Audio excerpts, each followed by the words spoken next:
Selamat pagi Bu Setia, selaku dosen pengampu mata kuliah kepemimpinan serta teman-teman sekalian. Pada kesempatan kali ini kami dari kelompok 2 akan presentasikan mengenai chapter 2 dan chapter 3 dari buku The Leadership Experience dengan judul Traits, Behaviors, and Relationship serta Contingency Approaches to Leadership.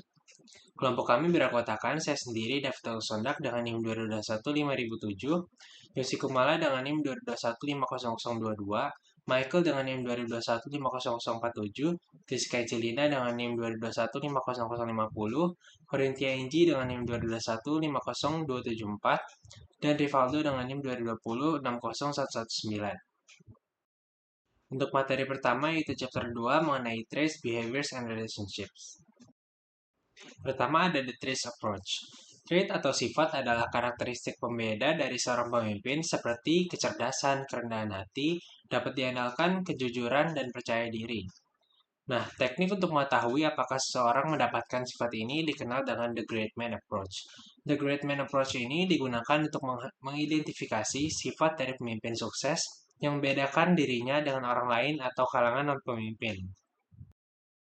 Selanjutnya adalah optimism and self-confidence. Yang pertama, optimisme. Optimisme adalah sebuah kecenderungan untuk melihat sisi positif dari setiap peristiwa dan mengekspektasikan bahwa semua akan berakhir dengan baik. Namun di sisi lain, ada kelemahan untuk pemimpin yang memiliki optimisme berlebihan, yaitu optimisme bias. Optimisme bias ini adalah kebiasaan seseorang untuk meremehkan kemungkinan untuk merasakan peristiwa negatif. Nah, bertindak di bawah optimisme yang berlebihan dapat menyebabkan seorang pemimpin salah menilai suatu keputusan dan hasil suatu proyek, menyesatkan pengikut, dan lain-lain. Jadi, penting bagi pemimpin untuk optimis namun tetap akurat. Selanjutnya adalah self-confidence atau kepercayaan diri. Kepercayaan diri berarti keyakinan akan penilaian, keputusan, ide, dan kemampuan diri sendiri. Kepercayaan diri ini berkaitan dengan efikasi diri yang mengacu pada keyakinan kuat bahwa seseorang dapat berhasil menyelesaikan tugas atau menghasilkan sesuatu. Pemimpin yang aktif membutuhkan rasa percaya diri dan optimisme. Karakteristik dari optimisme dan rasa percaya diri memungkinkan seseorang pemimpin untuk menghadapi tantangan. Selanjutnya adalah honesty and integrity. Honesty atau kejujuran mengacu pada kebenaran dan tidak menipu.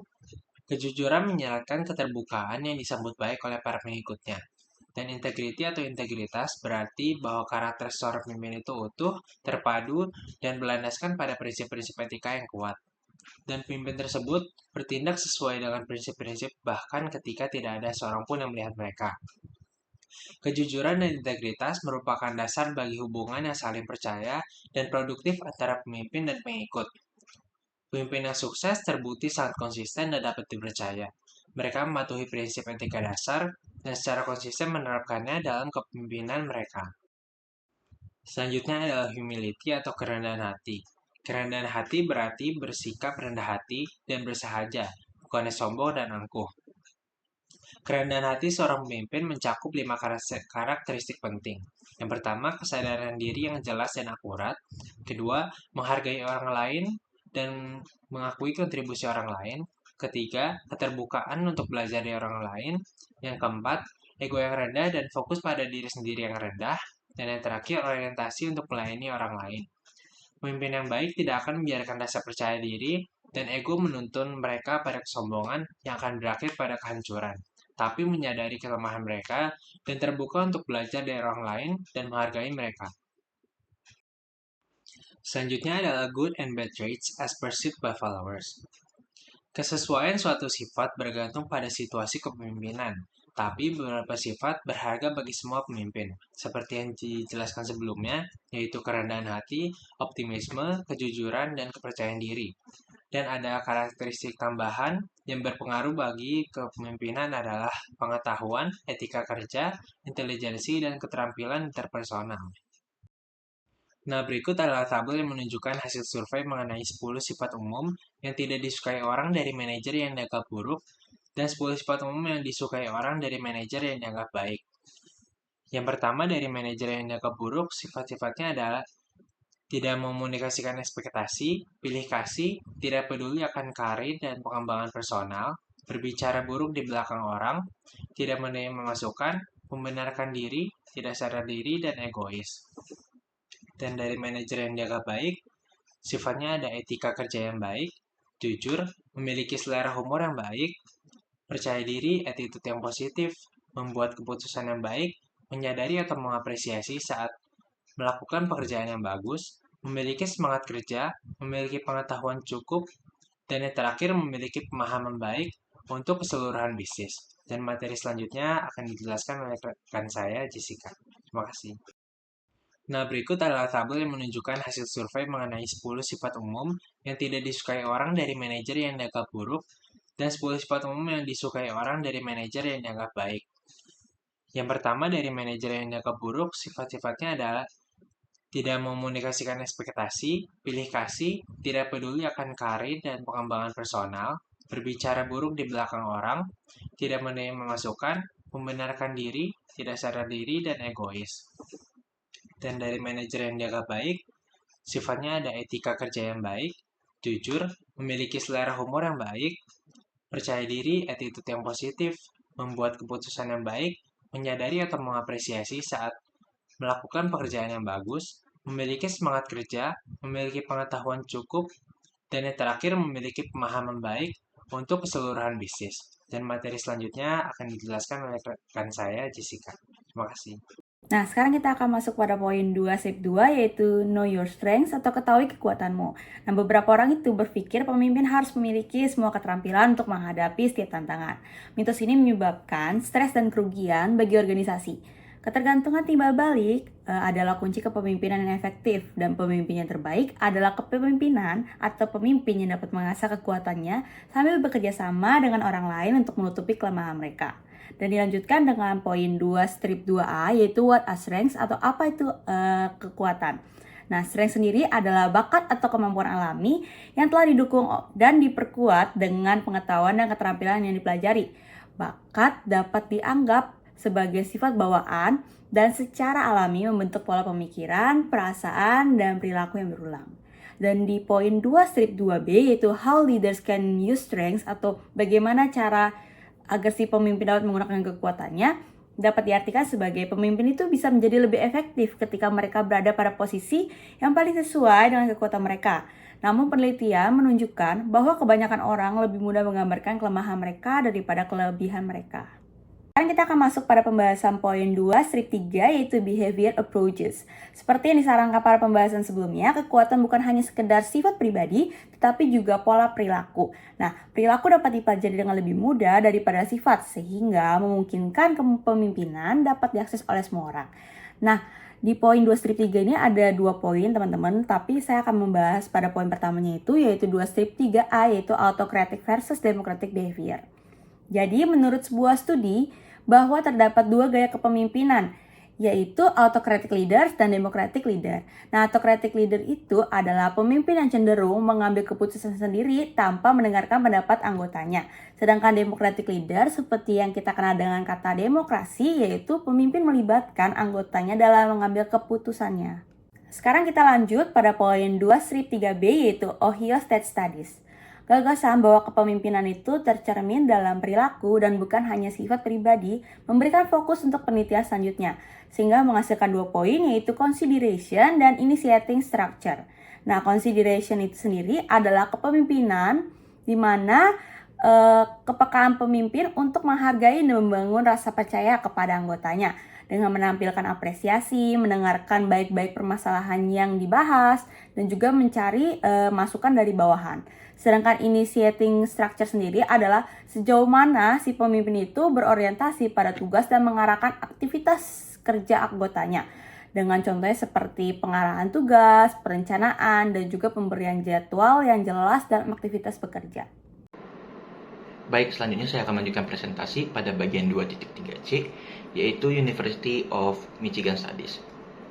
Nah, pada bagian ini, peneliti dari Michigan ingin melakukan pengujian atau mengupas perilaku supervisor yang efektif dan tidak efektif itu seperti apa. Nah, seiring berjalannya waktu, peneliti dari Michigan ini menemukan 2 perilaku kepemimpinan. Yang pertama, kepemimpinan yang berfokus pada karyawan, dan yang kedua, kepemimpinan yang berfokus pada pekerjaan.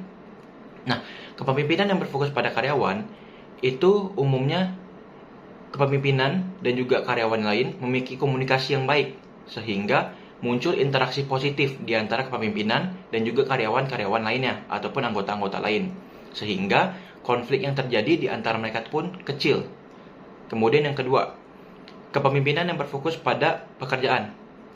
Berbanding terbalik dengan kepemimpinan yang berfokus pada karyawan, umumnya komunikasi pada bagian kepemimpinan yang berfokus pada pekerjaan ini lebih kecil, karena pemimpin lebih cenderung mencatat penjadwalan, kemudian job desk-nya apa, kemudian efisiensi waktunya seperti apa.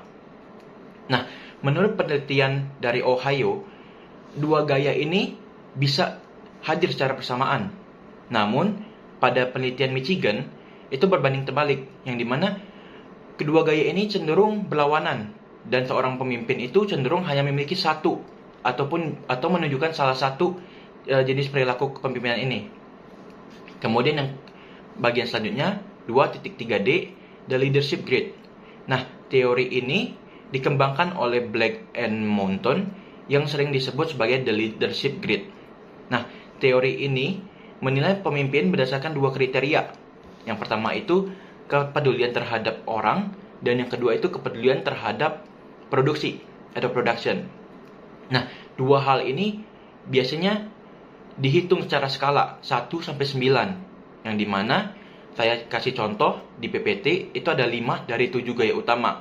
Apabila yang pertama itu tim manajemen, yang dimana hasilnya 9 dan 9, bahwa menunjukkan gaya ini dianggap paling efektif karena pemimpin menyeimbangkan kepedulian tinggi terhadap orang lain dan juga produksi, serta mendorong kerjasama dalam tim. Kemudian yang kedua, country club management 1 dan juga 9, yang dimana artinya pemimpin sangat peduli pada orang namun kurang memperhatikan hasil kerja. Yang ketiga, authority compliance management, yaitu 9 dengan 1. Artinya, pemimpin sangat fokus pada efisiensi produksi dengan perhatian minim terhadap kebutuhan orang. Kemudian yang keempat, middle of the road management, yaitu 5 dan 5. Artinya, pemimpin menunjukkan kepedulian sedang terhadap kedua aspek, baik orang maupun produksi. Kemudian yang kelima itu improvised management, yaitu 1 dan 1. Artinya, pemimpin menunjukkan sedikit perhatian terhadap orang dan juga produksi. Hampir tidak ada upaya pemimpin. Baik, bagian selanjutnya yaitu 2.3, yaitu Theories of a Head Leader. Nah, pada bagian ini akan menjelaskan nih hasil-hasil yang ada pada bagian sebelumnya, seperti Ohio, Michigan, dan lainnya. Nah, pada bagian sebelumnya kita sudah mengetahui nih ada dua jenis perilaku.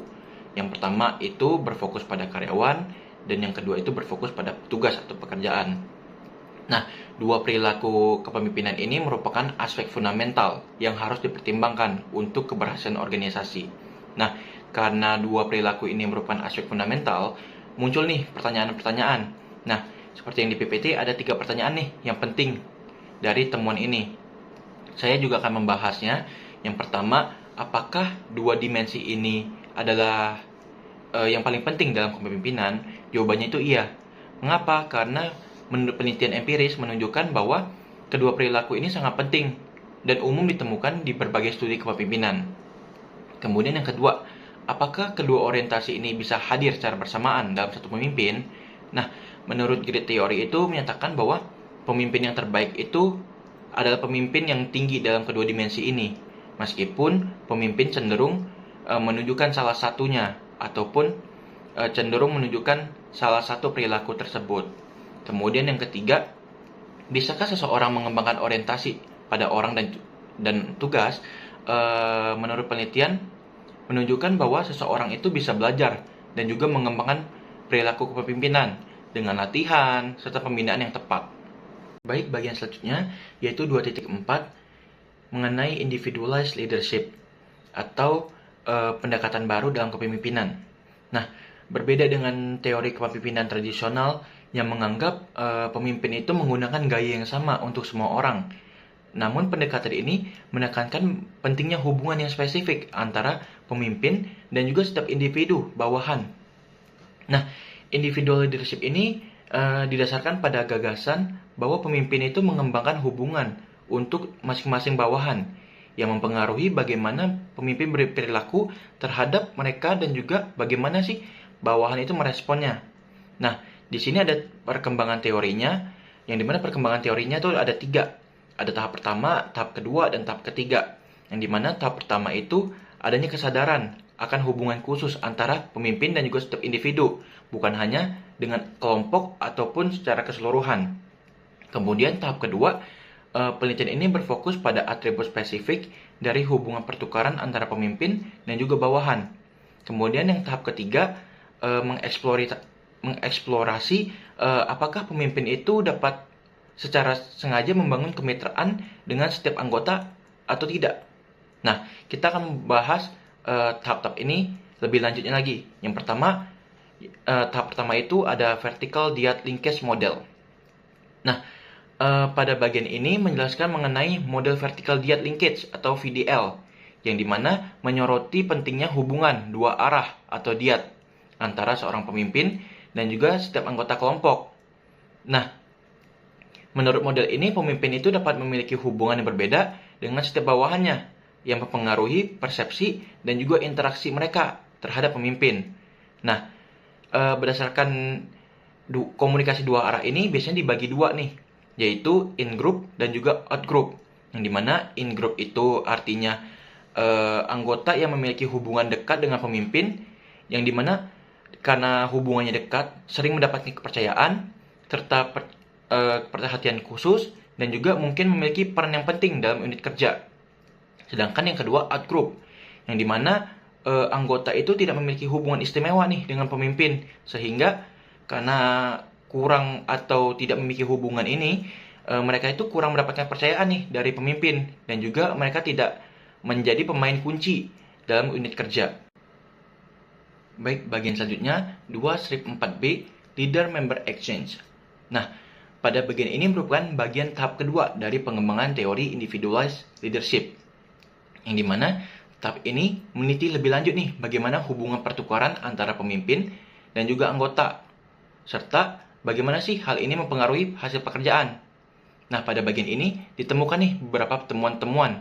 Yang pertama, karakteristik dari leader member action ini, seperti faktor-faktor frekuensi komunikasi, kesamaan nilai, karakteristik bawahan, kepuasan kerja, kinerja, iklim, dan juga komitmen.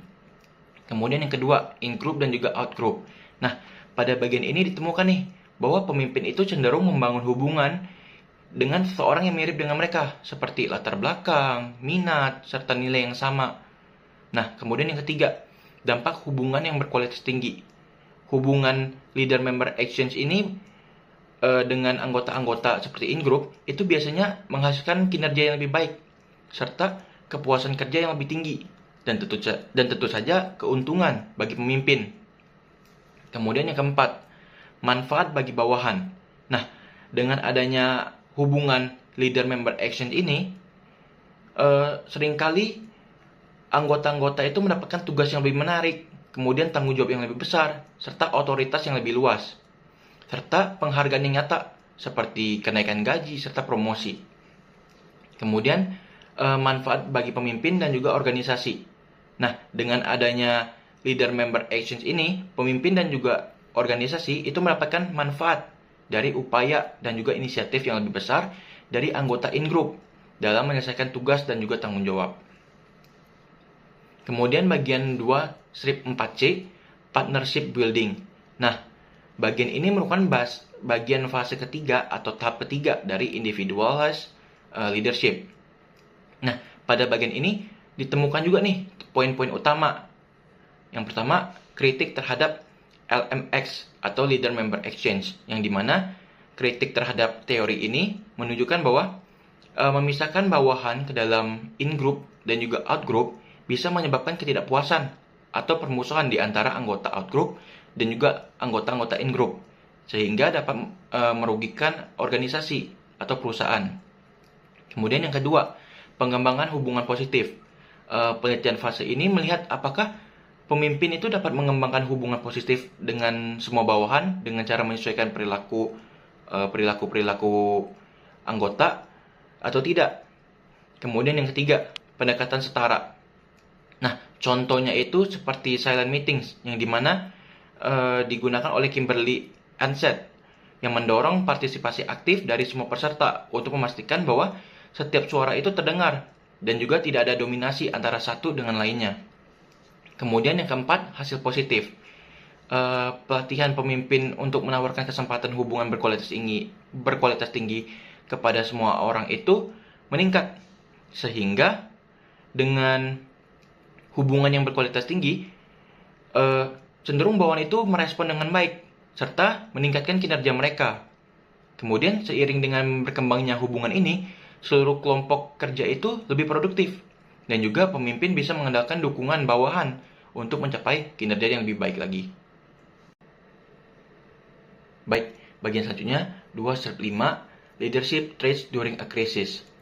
Nah, pada bagian ini akan menjelaskan pentingnya perilaku dan juga karakteristik pemimpin dalam menjaga kesehatan fisik, emosional, dan juga psikologis karyawan selama krisis. Nah, pemimpin itu perlu menyediakan dukungan yang membantu karyawan untuk tetap sehat dan juga tetap produktif. Namun, realitanya banyak sekali pemimpin yang tidak siap nih apabila ketemu dengan krisis besar, yang dimana krisis besar itu mempengaruhi kesejahteraan karyawan, seperti COVID-19 sebelumnya. Nah, oleh karena itu, pemimpin itu perlu mengembangkan keterampilan khusus untuk menghadapi krisis, seperti yang pertama, komunikasi, yang dimana terus berkomunikasi dengan jujur dan juga transparan untuk memberikan informasi dan juga mendengarkan kekhawatiran karyawan. Kemudian yang kedua, tetap tenang, yang dimana menjaga ketenangan di tengah tekanan untuk menghindari kepanikan. Kemudian yang ketiga, menunjukkan empati, menunjukkan perhatian dan juga kepedulian terhadap karyawan yang terdampak. Kemudian yang keempat, mengurangi ketidakpastian, yang dimana menjelaskan situasi dengan jelas agar karyawan itu tetap dapat memahami dan juga beradaptasi dengan perubahan. Yang kelima, yaitu membangun kepercayaan. Dengan membangun rasa kebersamaan dan juga rasa percaya terhadap karyawan satu sama lain, maka karyawan itu juga akan percaya nih pada perusahaan. Dengan menjaga komunikasi serta menunjukkan empati serta membangun rasa kebersamaan, pemimpin itu dapat membantu karyawan, yang dimana karyawan itu merasa didukung dan juga terhubung selama masa krisis, sehingga mereka itu tetap produktif dan juga bersemangat nih dalam menghadapi tantangan-tantangan yang bersama. Baik, selanjutnya kita akan masuk ke chapter 3. Di sini saya akan membahas mengenai contingency approaches to leadership. Kita masuk ke the contingency approach atau pendekatan kontingensi. Nah, prinsip dasar dari fokus ini adalah untuk menjelaskan bagaimana perilaku seorang pemimpin yang efektif dalam beberapa situasi tertentu. Nah, dengan demikian, efektivitas perilaku pemimpin ini bergantung pada situasi dari organisasi tersebut. Nah, kenapa disebut sebagai pendekatan kontingensi? Karena teori-teori ini tuh menjelaskan hubungan antara gaya kepemimpinan dan efektivitas dalam situasi tertentu. Nah, kontingensi itu berarti bahwa satu hal bergantung pada hal lain, dan agar seorang pemimpin ini bisa menjadi efektif, harus ada kecocokan yang tepat antara perilaku dan gaya pemimpin dengan kondisi situasi. Nah, gaya kepemimpinan yang berhasil dalam satu situasi itu mungkin aja nggak berhasil di situasi lain. Jadi, pemimpin harus menentukan gaya kepemimpinan yang tepat di situasi yang tepat. Nah, tidak ada cara kepemimpinan yang terbaik. Jadi setiap situasi mempunyai gaya kepemimpinan yang berbeda-beda. Nah, makanya dari itu kontingensi ini bisa berarti sebagai tergantung tempat, tergantung situasi gitu. Nah, pendekatan kontingensi itu berusaha menggambarkan karakteristik situasi dan pengikut atau followers, dan memeriksa gaya kepemimpinan yang dapat digunakan secara efektif. Nah, dengan asumsi bahwa seorang pemimpin dapat mendiagnosis situasi dengan tepat dan mengumpulkan fleksibilitas untuk berperilaku sesuai dengan gaya yang tepat, sehingga hasilnya itu lebih besar kemungkinan untuk sukses dan berhasil. Nah, di sini ada 2 perilaku kepemimpinan dasar yang dapat disesuaikan untuk mengatasi berbagai kontingensi, yaitu perilaku tugas atau task behavior dan perilaku hubungan atau relationship behavior. Nah, bisa juga disebut sebagai people-oriented behavior.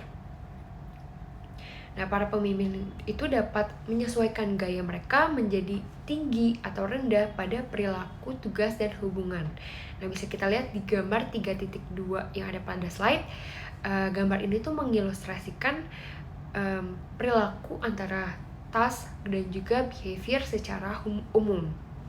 Nah, kita bisa lihat di sebelah kiri yang garis vertikal itu relationship behavior, kalau ke atas itu semakin tinggi dan ke bawah itu semakin low. Sedangkan untuk garis yang horizontal di bawah, semakin ke kanan itu task behavior semakin tinggi, sedangkan semakin ke kiri itu semakin ke kanan task behavior semakin tinggi, sedangkan ke kiri task behavior semakin rendah. Nah, untuk low task high relationship itu contohnya bisa dengan gaya berpartisipatif atau suportif. Lalu pemimpin itu bisa juga memberikan dukungan dan dorongan. Lalu pemimpin bisa mengembangkan keterampilan dan kepercayaan diri dari followersnya. Lalu bisa juga dengan berkonsultasi dengan pengikut ketika membuat keputusan dan memecahkan masalah. Nah, lalu untuk yang sebelah kanan, high task, high relationship, itu contohnya pemimpin bisa melatih menuju gaya berprestasi, lalu bisa juga dengan menggabungkan perilaku tugas dan hubungan. Lalu ke bawah kita bisa lihat low task, low relationship, contohnya itu gaya pendelegasian, lalu kepedulian yang rendah terhadap tugas dan hubungan. Dan yang terakhir di sebelah kanan, high task, low relationship, contohnya itu gaya yang otoritatif, lalu pemimpin itu bisa merencanakan kegiatan jangka pendek, pemimpin juga bisa memperjelas tugas, tujuan, dan harapannya, dan yang terakhir pemimpin bisa memantau operasi dan kinerja dari organisasinya. Selanjutnya kita masuk ke 3.2 Hersey and Blanchard Situational Theory. Nah, pendekatan ini tuh berfokus pada karakteristik followers sebagai elemen terpenting dari situasi dan akibatnya dalam menentukan perilaku pemimpin yang efektif. Nah, inti dari teori ini tuh bahwa bawahan itu memiliki tingkat kesiapan yang berbeda-beda. Jadi seorang pemimpin itu harus dapat menentukan gaya yang tepat untuk memimpin followers mereka. Nah, kita masuk ke gambar 3.3 pada slide. Itu ada leader style, itu berhubungan dengan follower readiness. Jadi, gaya kepemimpinan itu berhubungan dengan kesiapan dari followersnya. Nah, gambar 3.3 ini merangkum hubungan antara pemimpin dan kesiapan pengikut. Bisa kita lihat di bagian atas itu menunjukkan gaya pemimpin yang didasarkan pada kombinasi kepedulian terhadap orang dan kepedulian terhadap tugas-tugas produksi. Nah, kalau kita lihat dari kurva itu berbentuk lonceng, disebut sebagai kurva preskriptif karena kurva ini tuh menunjukkan kapan setiap gaya harus digunakan. Nah, seperti yang sudah saya jelaskan sebelumnya, bahwa kayak gaya kepemimpinan itu kan tergantung dengan tingkat kesiapan pengikut.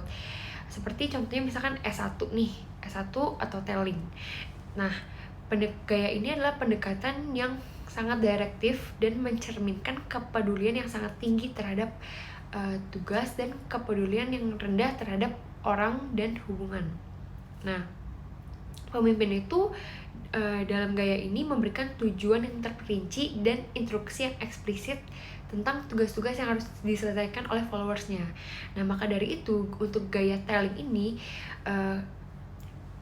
akan cocok digunakan untuk R1, yaitu kesiapan rendah atau low. Jadi ketika followers ini memiliki tingkat kesiapan yang rendah, maka gaya memimpin telling ini yang sangat tepat karena sebagai pemimpin itu akan memberitahu followers secara rinci dan mengarahkan mereka secara lebih mendalam lagi begitu. Lalu untuk yang S2 atau selling, gaya ini tuh didasarkan pada kepedulian yang tinggi terhadap hubungan dan tugas. Nah, dengan pendekatan ini pemimpin itu memberikan instruksi tugas dan dukungan pribadi dengan menjelaskan keputusan dan memberikan kesempatan kepada pengikut untuk mengajukan pertanyaan dan mendapatkan kejelasan tentang tugas-tugas pekerjaan mereka. Nah, gaya selling ini akan cocok digunakan ketika dihadapkan dengan followers dengan kesiapan sedang, yaitu R2. Nah, gaya menjual ini itu digunakan untuk pengikut yang tidak memiliki keterampilan atau pengalaman, tapi mereka ingin menunjukkan kepercayaan diri. Mereka tuh mau berusaha gitu, mau belajar. Jadi gaya selling ini tuh memberikan arahan kepada followers yang kesiapannya sedang, tetapi juga menjelaskan keputusan dan memperjelas tugas bagi followersnya begitu. Lalu untuk S3 participating, gaya ini tuh ditandai dengan hubungan yang tinggi dan perilaku tugas yang rendah. Jadi pemimpin itu mendorong partisipasi followers untuk berkonsultasi dengan pengikut dan memfasilitasi pengambilan keputusan. Nah, untuk participating ini akan baik digunakan untuk follower readiness yang dengan kesiapan tinggi. Nah, gaya partisipasi ini kan itu digunakan untuk followers yang kesiapannya tinggi, di mana followers kesiapan tinggi ini memiliki pendidikan, keterampilan, dan pengalaman yang diperlukan, tetapi mereka mungkin merasa tidak percaya diri dengan kemampuan mereka. Nah, maka pemimpin di sini tuh dapat memandu mereka untuk mengembangkan potensi-potensi yang mereka miliki gitu. Lalu S4 delegating, gaya ini tuh mencerminkan kepedulian yang rendah terhadap tugas dan hubungan, di mana pemimpin itu memberikan sedikit arahan atau dukungan karena tanggung jawab penuh dan keputusan itu sudah diserahkan kepada pengikutnya. Nah, untuk gaya delegating ini akan baik digunakan untuk follower readiness yang sangat tinggi atau kesiapan yang sangat tinggi, karena di gaya pendelegasian ini tuh followersnya itu sudah memiliki tingkat kemampuan yang tinggi, pengalaman, kepercayaan diri, dan tanggung jawab. Jadi mereka pemimpin di sini tuh memberikan tujuan umum dan wewenang yang cukup untuk mereka. Jadi mereka followersnya ini sudah secara profesional dapat memutuskan gitu apa yang harus mereka lakukan di pekerjaan mereka. Nah, singkatnya untuk gaya S1 ini telling akan baik digunakan untuk followers yang low atau kesiapan rendah, sedangkan untuk yang S2 selling ini akan baik digunakan untuk followers yang kesiapan sedang. Lalu untuk S3 atau participating itu akan efektif digunakan untuk followers yang memiliki kesiapan yang tinggi, dan yang untuk gaya delegating ini akan efektif jika digunakan oleh pengikut yang kesiapannya tuh sangat tinggi. Nah, jika seorang pengikut itu berada pada tingkat kesiapan yang rendah, maka pemimpin kan harus sangat spesifik memberitahu mereka apa tugas mereka dan bagaimana cara mereka melakukannya. Sedangkan untuk followers yang memiliki tingkat kesiapan tinggi, pemimpin itu gak perlu memberikan secara rinci gitu. Mereka cukup memberitahu tujuan umum dan wewenang yang mereka punya gitu, sehingga followers dengan kesiapan tinggi ini bisa memutuskan sendiri gitu. Jadi di sini leader itu harus dengan cermat mendiagnosis tingkat kesiapan dari followersnya. Jadi ini bisa memudahkan seorang leader untuk menentukan gaya apa yang sesuai yang dapat ia gunakan begitu. Selanjutnya kita masuk ke 3.3 Fiedler's Contingency Model. Nah, kalau sebelumnya kita sudah membahas model Hersey-Blanchard, di mana para pemimpin ini menyesuaikan gaya kepemimpinan dan kesiapan dari followersnya. Di model contingency Fiedler ini kita membahas bagaimana para pemimpin ini mendiagnosa gaya kepemimpinan dengan situasi organisasi. Nah, yang pertama 3.3a Leadership Style. Landasan teori Fiedler ini adalah membahas sejauh mana gaya kepemimpinan ini berorientasi pada hubungan atau berorientasi pada tugas. Nah, kalau pemimpin yang berorientasi pada hubungan itu kan tentunya mementingkan orang lain. Nah, seperti yang sudah kita bahas di bab 2 sebelumnya, bahwa pemimpin yang berorientasi pada hubungan ini akan membangun rasa saling percaya dan menghormati serta mendengarkan kebutuhan dari karyawannya. Sedangkan untuk pemimpin yang berorientasi pada tugas, ini akan mengutamakan penyelesaian tugas karyawan daripada perasaan karyawan tersebut. Nah, seperti yang sudah kita bahas di bab 2, pemimpin yang berorientasi pada tugas itu akan memberikan arahan yang jelas dan menetapkan standar kinerjanya. Nah, gaya kepemimpinan itu diukur dengan kuesioner yang dikenal dengan skala rekan kerja yang paling tidak disukai atau bisa disingkat dengan LPC. Nah, skala LPC ini memiliki 16 kata sifat bipolar dalam skala 8 poin. Nah, di sini ada beberapa contoh kata sifat bipolar yang digunakan oleh Fiedler dalam skala LPC. Yang pertama ada open atau terbuka. Kata sifat bipolar itu adalah guarded atau dijaga. Lalu ada quarrelsome atau suka bertengkar. Kata sifat bipolarnya adalah harmonious atau harmonis. Lalu ada efisien, kata sifat bipolarnya inefisien. Lalu ada self-assured atau percaya diri, kata sifat bipolarnya adalah hesitant atau ragu-ragu. Lalu yang terakhir ada gloomy atau suram, kata sifat bipolarnya adalah cheerful atau ceria. Nah, di sini tuh tergantung bagaimana pemimpin menggambarkan rekan kerjanya. Jika pemimpin menggambarkan rekan kerja yang paling mereka tidak sukai dengan menggunakan konsep positif, maka pemimpin ini dianggap berorientasi pada hubungan atau relationship, yaitu pemimpin yang peduli dan peka terhadap perasaan orang lain. Tetapi sebaliknya, jika pemimpin menggunakan konsep negatif yang tadi sudah disebutkan, kata-kata seperti inefisien, hesitant, seperti itu, maka pemimpin dapat dianggap berorientasi pada tugas, yaitu pemimpin yang melihat orang lain secara negatif dan lebih menghargai aktivitas tugasnya daripada orangnya.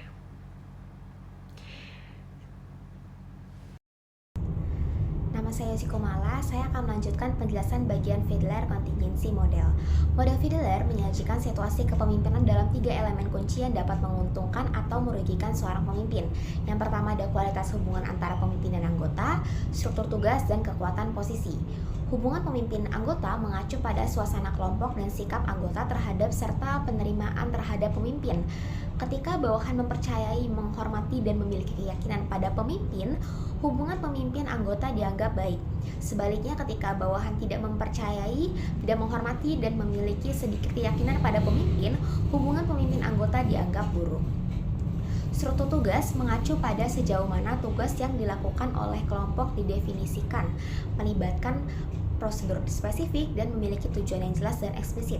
Tugas yang rutin dan terdefinisi dengan baik seperti tugas pekerja di jalur perakitan memiliki struktur yang tinggi. Tugas yang kreatif dan tidak terdefinisi dengan baik seperti penelitian dan pengembangan atau perencanaan strategis memiliki struktur tugas yang rendah. Ketika struktur tugas tinggi, situasi dianggap menguntungkan bagi pemimpin. Ketika rendah, situasi dianggap kurang menguntungkan. Ada juga kekuatan posisi, adalah sejauh mana pemimpin memiliki otoritas formal atas bawahan. Kekuatan posisi tinggi ketika pemimpin memiliki kuasa untuk merencanakan dan mengarahkan pekerjaan bawahan, mengevaluasinya, serta memberikan penghargaan atau hukuman. Kekuatan posisi rendah ketika pemimpin memiliki sedikit otoritas atas bawahan dan tidak dapat mengevaluasi pekerjaan mereka atau memberi penghargaan. Ketika kekuatan posisi tinggi, situasi dianggap menguntungkan bagi pemimpin. Ketika rendah, situasi dianggap tidak menguntungkan. Dan ketika pemimpin anggota baik, struktur tugas tinggi, dan kekuatan posisi kuat, situasi dianggap sangat menguntungkan bagi pemimpin. Sebaliknya, ketika hubungan pemimpin anggota buruk, struktur tugas rendah, dan kekuatan posisinya lemah, situasi dianggap sangat tidak menguntungkan. Situasi dianggap moderat jika beberapa elemen yang tinggi dan yang lain rendah. Misalnya seorang pemimpin mungkin memiliki kekuatan posisi yang kuat tetapi tugas tidak terstruktur dan hubungan pemimpin anggota buruk, atau hubungan pemimpin anggotanya mungkin baik tetapi kekuatan posisi lemah dan tugas tidak terstruktur. Berbagai tingkat moderasi dapat terjadi berdasarkan kombinasi dari 3 elemen kunci ini. Seorang pemimpin perlu mengetahui dua hal untuk menggunakan teori kontingensi Fiedler. Pertama, pemimpin harus mengetahui apakah mereka memiliki gaya yang berorientasi pada hubungan atau tugas. Kedua, pemimpin harus mendiagnosis situasi dan menentukan apakah hubungan pemimpin anggota, struktur tugas, dan kekuatan posisi menguntungkan atau tidak. Banyak studi telah dilakukan untuk menguji model Fiedler ini, dan penelitian secara umum mendukung model tersebut. Namun, model Fiedler juga mendapat kritik. Penelitian baru terus memperbaiki model Fiedler dan model ini masih dianggap sebagai kontribusi penting dalam studi kepemimpinan. Namun, dampak terbesarnya mungkin adalah mendorong peneliti lain untuk mempertimbangkan faktor situasional dengan lebih serius. Sejumlah teori situasional lainnya telah dikembangkan sejak penelitian asli Fiedler ini. Menurut Pat Goal Theory, tanggung jawab pemimpin adalah untuk meningkatkan motivasi pengikut dalam mencapai tujuan pribadi dan organisasi, seperti yang diilustrasikan dalam bagan. Pemimpin meningkatkan motivasi pengikut dengan satu, menjelaskan jalur pengikut menuju imbalan yang tersedia, atau yang kedua, meningkatkan imbalan yang dihargai dan diinginkan oleh pengikut.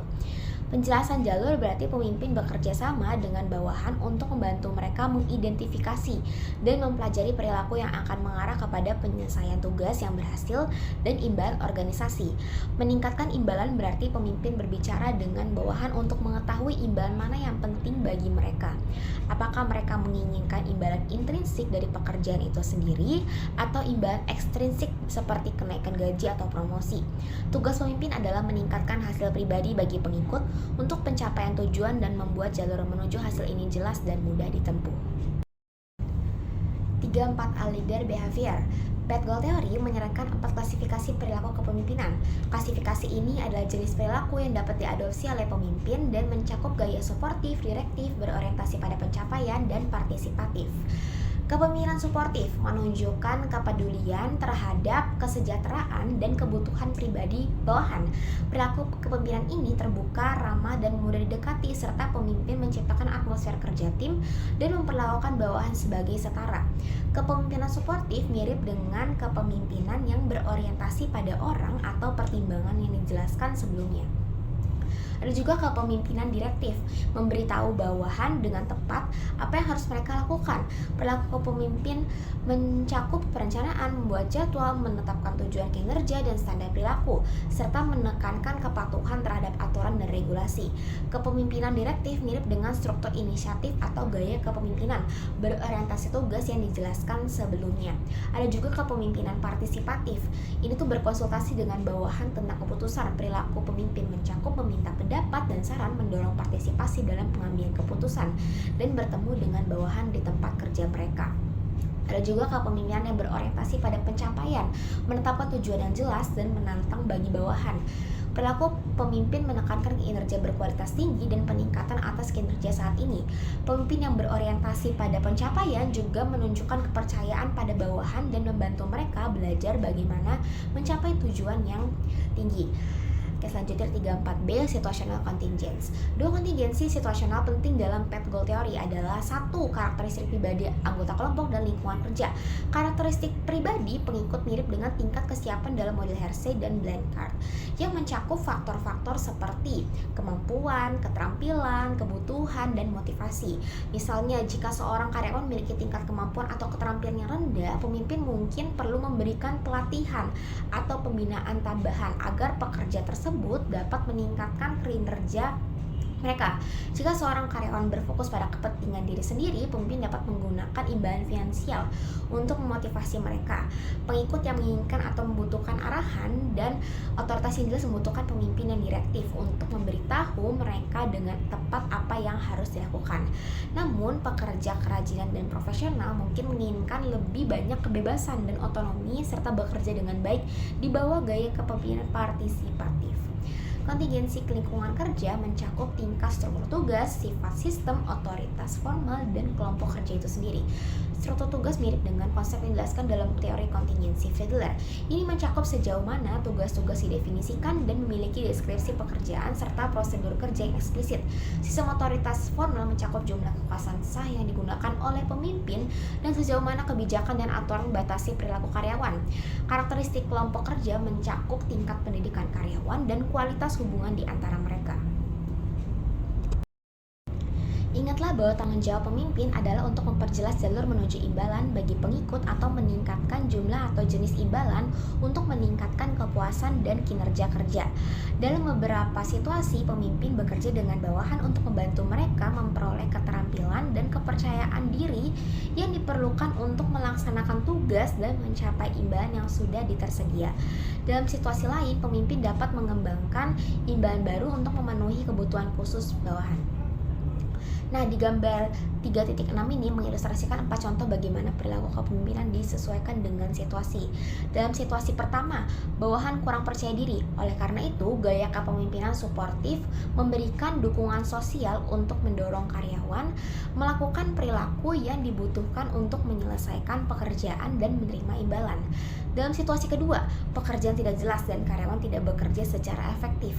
Perilaku kepemimpinan direktif digunakan untuk memberikan instruksi dan memperjelas tugas sehingga pengikut tahu bagaimana menyelesaikannya dan menerima imbalan. Dalam situasi ketiga, bawahan merasa tidak tertantang oleh tugas. Oleh karena itu, perilaku yang berorientasi pada pencapaian digunakan untuk menetapkan tujuan yang lebih tinggi. Ini memperjelas jalur menuju imbalan bagi karyawan. Dalam situasi keempat, imbalan yang salah diberikan kepada karyawan dan gaya kepemimpinan partisipatif digunakan untuk mengubah hal ini. Dengan mendiskusikan kebutuhan pengikut, pemimpin dapat mengidentifikasi imbalan yang tepat untuk penyelesaian tugas.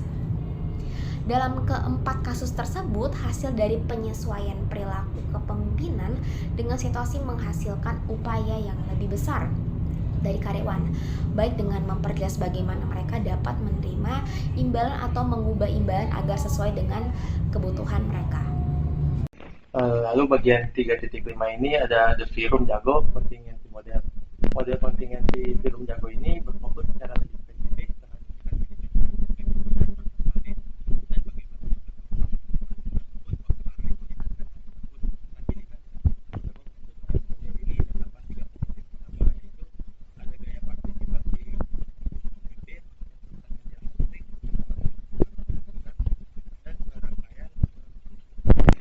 Lalu ada Leader Participation Style.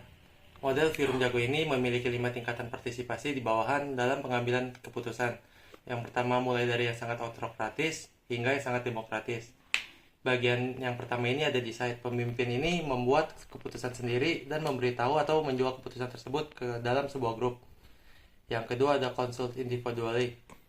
Pemimpin menyajikan masalah kepada semua anggota grup secara individual, mendengar pendapat mereka, kemudian membuat keputusan. Yang ketiga ada consult group. Bedanya sama yang nomor 2 ini, kalau bagian ini pemimpin menyajikan masalah langsung kepada semua anggota grup. Dalam rapatnya mendengar pendapat mereka, kemudian membuat keputusan. Yang keempat ada facilitate. Pemimpin menyajikan masalah kepada semua anggota grup di dalam rapat, kemudian bertindak sebagai fasilitator dengan menjelaskan yang akan diselesaikan dengan batasan-batasan pada tiap keputusannya. Yang kelima ada delegate. Pemimpin memberikan kebebasan kepada anggota grup untuk membuat keputusan dalam batasan yang telah ditentukan. Untuk membantu pemimpin dalam menentukan tingkat partisipasi mana yang tepat, maka terdapat 7 pertanyaan diagnostik yang harus dijawab terlebih dahulu, yaitu yang pertama ada decision significant. Itu seberapa signifikan sih keputusan ini untuk proyek atau sebuah perusahaan. Yang kedua ada importance of commitment. Itu seberapa penting komitmen bawahan untuk menjalankan keputusan yang diambil. Yang ketiga ini ada leader expertise. Apa tingkat kalian pemimpin dalam kaitannya dengan masalah yang ada. Yang keempat, likelihood of commitment. Jika pemimpin membuat keputusan sendiri, apakah bawahan akan memiliki komitmen yang tinggi atau rendah terhadap keputusan yang diambil. Yang kelima, group support for goals. Seberapa besar dukungan bawahan untuk tujuan tim atau perusahaan yang dipertaruhkan dalam sebuah keputusan. Yang keenam ada goal expertise. Ini bagaimana tingkat pengetahuan dan keahlian bawahan yang berkaitan dengan masalah. Yang ketujuh ada team competence. Seberapa terampil dan berkomitmen anggota grup untuk bekerja sama sebagai tim dalam memecahkan masalah yang ada. Lalu ada selecting a decision style. Yang pertama ini time-based model. Ini waktu merupakan faktor atau kriteria yang kritikal atau yang paling penting. Yang kedua ini ada development-based model. Ini mengembangkan keterampilan, berpikir, dan pengambilan keputusan pengikut. Lalu ada substitute for leadership. Ini pendekatan kepemimpinan kontingensi sejauh ini berfokus pada gaya kepemimpinan pemimpin, sifat pengikut, dan karakteristik situasi. Pendekatan kontingensi yang terakhir ini menunjukkan bahwa variabel situasional bisa begitu kuat, sehingga mereka benar-benar menggantikan atau menetralkan kebutuhan akan kepemimpinannya. Pendekatan ini menilai bahwa gaya kepemimpinan berorientasi tugas atau task-oriented dan berorientasi pada orang people-oriented tidak penting atau tidak perlu. Pendekatan kontingensi yang terakhir ini menunjukkan bahwa variabel situasional bisa begitu kuat, sehingga mereka benar-benar menggantikan atau menetralkan kebutuhan akan kepemimpinan. Pendekatan ini menilai bahwa gaya kepemimpinan berorientasi tugas dan berorientasi pada orang-orang yang tidak penting atau yang tidak perlu. Sekian presentasi dari kelompok kami, kurang lebihnya kami mohon maaf. Terima kasih.